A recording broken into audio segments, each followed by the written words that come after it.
Good morning, everybody. Good morning. It's good to see you all.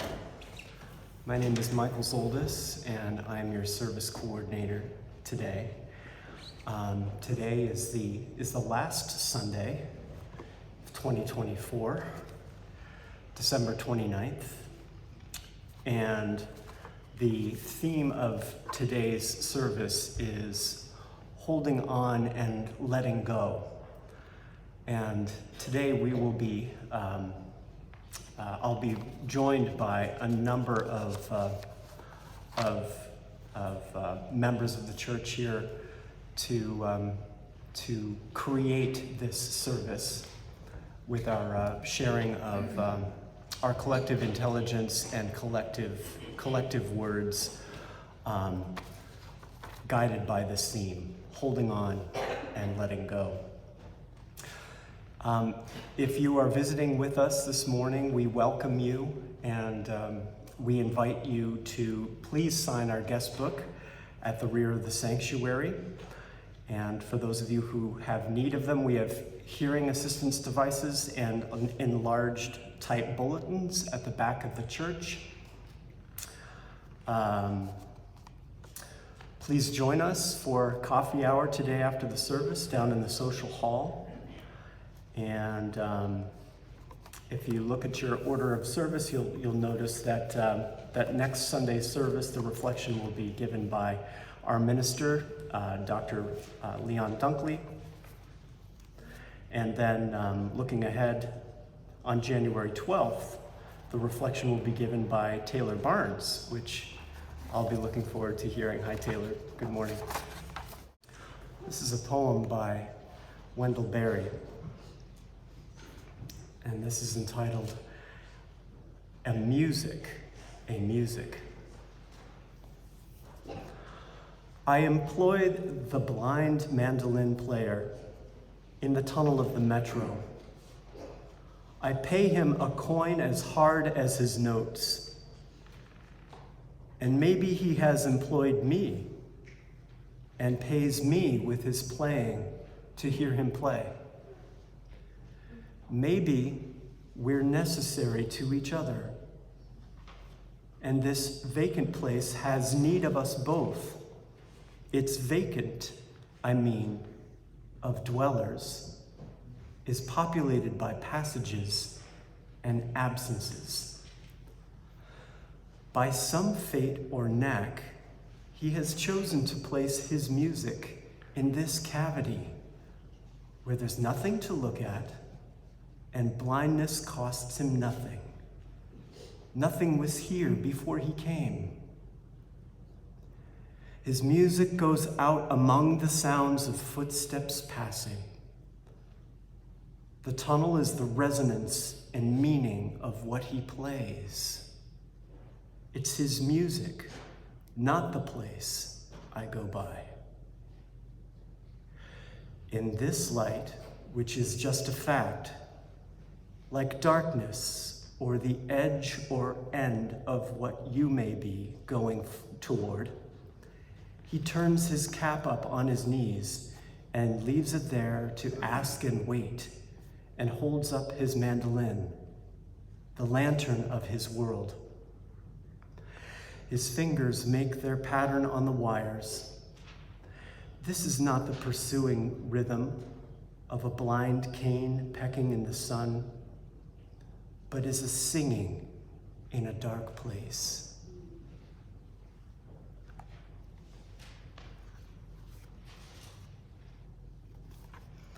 And now we'll have a time of meditation.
Letting Go by Nelson Mandela.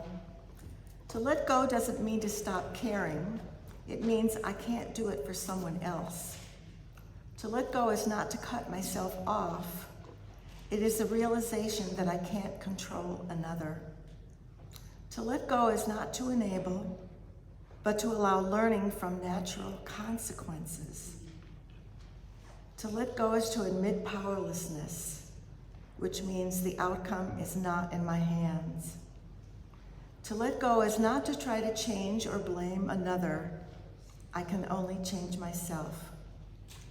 To let go is not to care for, but to care about. To let go is not to fix, but to be supportive. To let go is not to judge, but to allow another to be a human being. To let go is not to be in the middle, arranging outcomes, but to allow others to affect their own outcomes. To let go is not to be protective. It is to permit another to face reality. To let go is not to deny, but to accept. To let go is not to nag, scold, or argue, but to search out my own shortcomings and to correct them. To let go is not to adjust everything to my desires, but to take each day as it comes and to cherish the moment. To let go is not to criticize and regulate anyone, but to try to become what I dreamed I can be. To let go is not to regret the past, but to grow and live for the future. To let go is to fear less and love more. I offer a reading by Reverend Kate R. Walker. I would like to preface it with these remarks written for this occasion that a young person who means a lot to me asked me to read for them today. And I quote, "On the eve of the new year, I ask myself a simple question. What should I let go of for the new year? I wish to practice being self-aware about my anxiety and things around me that are negatively affecting me. As someone who struggles with anxiety and OCD, particularly around the holidays, this is a vital question going into the new year. In moments where I lose self-control, I need to ask myself, is what I'm doing right now helping me or hurting me? Is picking fights and always getting the last word really helping me? And is taking a moment to walk away and breathe really hurting me? Practicing these things will help me to go into a more peaceful, less stressful new year. I understand that doing these things may be hard. Stopping oneself may be hard. Slow breathing can be hard. But picking fights and getting mad at myself is hard and unproductive. As Unitarian Universalists, we pick our hardships. Making a better choice in any given day can surprisingly help one a lot. And this means the new year offers another opportunity to choose. The first step could be taking a slow breath. Another can be asking for help. We want to avoid jumping in on January 1st and burning out after a month. That is why small steps make a difference. And they say, the final thing I want you to remember this new year, to paraphrase Lao Tzu, is take whatever small steps are going to help you and you will go 1,000 miles. And now In Between by Kate R. Walker. In between, liminal, that space where we wait, between moments, events, results, action, no action. To stand on the threshold waiting for something to end and something new to arrive, a pause in the rumble of time. Awareness claims us alert, a shadow of something different. In between invitation and acceptance, in between symptom and diagnosis, in between send and receipt of inquiry and question, in between love given and love received. Liminality, a letting go, entering into confusion, ambiguity, and disorientation. A ritual begun, pause, look back at what once was, look forward into what becomes. Identity sheds a layer, reaches into something uncomfortable to wear. In between lighting of the match and the kindling of oil. In between choosing of text and the reading of words. In between voices and notes carried through the air into ears to hear. In between creation thrusts ever forward. Social hierarchies may disassemble and structures may fall. Communities may revolt or tempt trust. Tradition may falter or creativity crashes forward. Leaders may step down or take charge. The people may choose or refuse. In between, storm predicted, the horizon beacons. In between, theology of process reminds us to step back. In between, where minutiae and galaxies intermingle with microbes and mysteries. In between, liminal, that space where we wait, look, listen, feel, breathe. One of my mentors, Michael J. Shapiro, once shared with me that your memory of life as you get older is much like a film's moving images, a freeze frame of a loved one's face, a montage of images, moving out of sequence, flashing. Do you cut them up to make a new story? Do you hold on to them instead and just let them touch you just for a moment? Imagine your life like a movie, he said. My 25-year-old self grasped the concept, but not until becoming a mother have I begun to cherish even more the unseen moments of beauty, grace, and joy of people and things around us, and how to see the world new again, unfolding, sometimes surprisingly. These are the images I want to carry with me into the new year. Perhaps we all have images of unseen moments of joy, and perhaps during times of difficulty and sadness, we hold on to them more dearly, which is why I wrote this poem and why it means a lot to me. It's about a time my daughter and I went to the Villalobos Brothers concert this past May at the Barnard's Concert Series. She was exuberant and ready to dance, and I was feeling more timid and shy that day. But she moved me, and the title of the poem is called Firefly. Firefly. My daughter is magical like moonlight. Her feet spring from our picnic blanket. In a flash, she appears and vanishes in the crowd. Her smile flashes as she rushes me to twirl her. And I do. And we twirl, and we twirl, and we twirl until we're dizzy, and we're laughing, and we fall into the grass and laugh some more.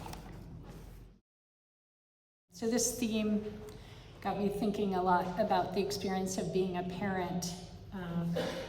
My own parenting for sure, but then this little story came to me about my mom parenting me. So I'm going to preface the poem I'll read to you by Padre Gotuma with this little story. One summer when I was in my early 20s, I went on vacation with my parents to Block Island. My mom and I had a few favorite spots we loved to frequent while there, and one day we headed out to Mohegan Bluffs on the wilder side of the island. The bluffs, the big waves, and the fact that it's usually completely deserted are all a part of the appeal. We didn't usually head there if we wanted to swim because the waves and the undertow can be stronger there where the island faces the Atlantic. But on this day, we decided to swim since the waves didn't seem too bad and swimming in the ocean was part of the fun. My mom showed me how to get past those waves, and we swam gleefully for a bit, talking and laughing. And then I looked back at the beach, and I noticed that we were further from shore than I remembered being a few moments before. I called out to my mom something about us being too far out. I'm sure she could hear the panic in my voice. She swam over to me. She told me to breathe. She took my hand. She told me we were going to be okay. She stayed with me treading water until she sensed I was calmer. I think I might have started to cry at this point, but she was calm. She said we just needed to swim back in. She let go of my hand, and she led me in that swimming all the way back to shore. We made it to the beach just fine. Once on shore, she reminded me that it can be scary sometimes out there. You just have to stay calm. Breath, connection, love. Great advice. Holding on and letting go. Thank you, Mom. So this poem, The Facts of Life by Padre Gotuma, offers a poetic articulation of those intentions. Listen. That you were born and you will die. That you will sometimes love enough and sometimes not. That you will lie, if only to yourself. That you will get tired. That you will learn most from the situations you did not choose. That there will be some things that move you more than you can say. That you will live, that you must be loved. That you will avoid questions most urgently in need of your attention. That you began as the fusion of a sperm and an egg of two people who once were strangers and may well still be. That life isn't fair. That life is sometimes good and sometimes better than good. That life is often not so good. That life is real, and if you can survive it, well, survive it well, with love and art, and meaning given where meaning's scarce. That you will learn to live with regret, that you will learn to live with respect, that the structures that constrict you may not be permanently constricting, that you will probably be okay, that you must accept change before you die, but you will die anyway. So you might as well live, and you might as well love. You might as well love. You might as well love. Good morning, I'm Jayne. I'm going to be reading Failing and Flying, a poem by Jack Gilbert. Everyone forgets that Icarus also flew.